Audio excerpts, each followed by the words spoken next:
Welcome to today's custom deep dive curated just for you. If you've ever worked a live broadcast, you know the absolute terror of trying to push heavy, flawless 4K video out to the world from some chaotic control room. Oh, absolutely terrifying. Right. Today, our mission is demystifying the mechanics of modern live production by examining a piece of hardware that quietly solves that chaos. It's the Kiloview KVW-RE-3 4K video encoding card.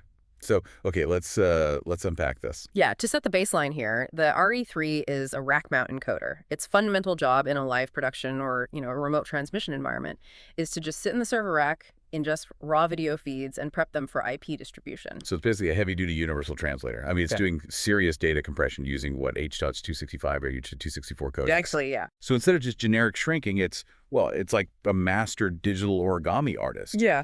Taking this massive 4K video canvas and mathematically folding it, throwing away redundant pixel data frame by frame so it becomes super light but visually intact. That's how you avoid those lagging dropped frames over the internet. Oh, totally. And what's fascinating here is how it actually routes that compressed data.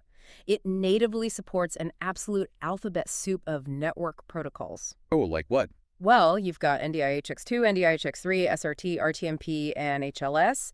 In the real world, that means you can bridge legacy workflows right into a modern IP network without needing some cumbersome chain of external converters. Okay, but looking at the physical inputs, I actually have to push back on the hardware limits here. Sure. The specs say it takes HDMI handling 4K at 30 frames per second, and it takes 3G-SDI handling HD at 60 frames per second.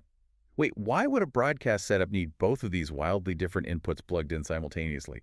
Like, how does a $499 card not completely overheat and crash trying to process that? It's a very fair challenge, honestly. Managing that kind of disparate processing load usually requires heavy, dedicated switchers with massive heat sinks. But the RE3 architecture bypasses that bottleneck. It doesn't just blindly toggle between inputs. Right. The onboard processing is efficient enough to actually composite those two distinct video feeds into a single mixed output. Wait, seriously? So a technical director could take a 4K wide shot from the HDMI, do a picture-in-picture with a 60-frame SDI action shot, and just bake them together right on the card itself. Precisely. Or, it can encode both of those streams completely independently in 1080p at the exact same time. It's live, on-the-fly format manipulation without needing a secondary vision mixer. Wow. And here's where it gets really interesting. Because the card uses that HEVC compression to keep the overall payload so small, its internal network architecture can multiplex that mixed stream and push it to 8 different destinations simultaneously. Yeah, 8. The compression handles the payload size, and the routing multiplexes it.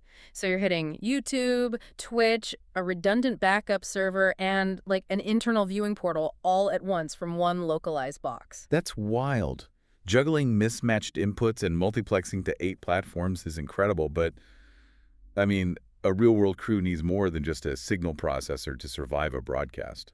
Right, which, if we connect this to the bigger picture, the RE3 is built to act as an integrated workflow hub. It handles local and NAS recording to secure archival footage without eating up external bandwidth. Oh, that's super handy. But crucially, it integrates with the KiloLink server for remote management.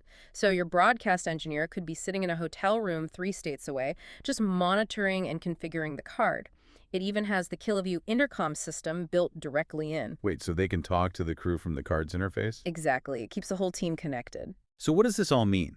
When you stack up dual-channel compositing, multi-protocol IP routing, 8 concurrent streams, and a crew intercom, historically you're talking about a multi-$1,000 rack setup.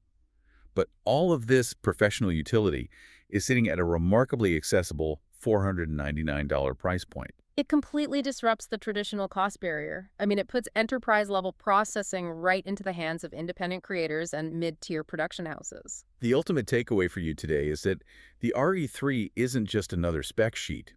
It's this hyper-versatile engine that mathematically folds impossible 4K data, composites mismatched inputs on the fly, and multiplexes the feed across the globe. Yeah, all while acting as the communication hub for your crew, which, leaves you with an interesting question to consider. Let's hear it. If a single $499 card can now do the heavy lifting that used to require a dedicated broadcast truck, how might this democratization of broadcasting hardware completely change who controls the future of live media? Definitely something to ponder the next time you're watching a flawless live stream. Well, until next time, keep exploring.